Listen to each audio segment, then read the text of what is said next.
దేవస్థానం అధికారులు నిర్లక్ష్యమే, ఎందుకంటే ఒకసారి అంతమంది భక్తులు వస్తారని చెప్పి సరైన ప్రికాషన్స్ తీసుకోలేదు.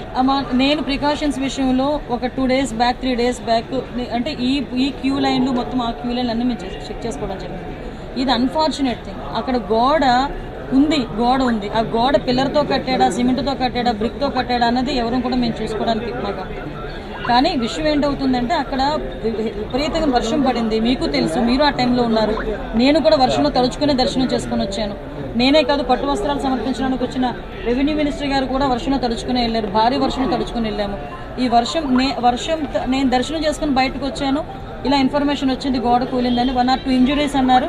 అయినప్పటికీ కూడా నేను వచ్చి చూస్తానని చెప్పి నేను పుట్అవుట్ని వచ్చాను. అప్పటి నుంచి ఇప్పటి వరకు మేము ఇక్కడే ఉండడం జరిగింది. అంటే ఎక్కడ కూడా రెస్క్యూ ఆపరేషన్స్లో కానీ నిర్లక్ష్యం వహించడం కానీ ఎక్కడ కూడా మేము చేయలేదు. ఇమీడియట్గా క్షతగాతులు ఎవరైతే ఉన్నారో వాళ్ళందరినీ కూడా హాస్పిటల్కి తీసుకెళ్ళి మేము పంపించడం జరిగింది.